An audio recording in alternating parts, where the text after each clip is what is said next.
con il presidente Franco Ciullini. Che partita ha visto? Perché insomma dopo Breganze c'era un po' di scoramento, perché insomma la partita non è andata bene, soprattutto la prestazione, invece adesso con il Vercelli insomma 7-2 la dice lunga. Sì, no, venivamo da un fine settimana diciamo particolare perché è stata una sconfitta che ci ha toccato, anche perché la squadra non ha giocato come sa e pertanto quando succedono queste cose ci sta un calo di tensione, non tutte le partite possono essere concentrati, non tutte le volte le cose possono andare come si vogliono.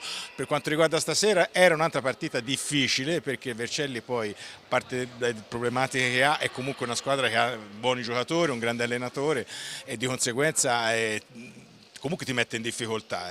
Stasera invece è girata bene, i ragazzi hanno fatto bene e siamo contenti di quello che è come risultato e vediamo di riuscire a consolidare questo terzo posto nella prossima partita. Sabato pensiamo alla Coppa Europa. Sì, tra l'altro il Germania Hering che è stato qui anche qualche stagione fa. Sì, sì, sono già venuti e siamo già andati noi là. È una partita anche quella difficile perché poi in Europa, non conoscendo bene gli avversari, ci sono sempre difficoltà. Comunque noi confidiamo perché nella Coppa ci crediamo molto e speriamo di arrivare in fondo a questa Final Four.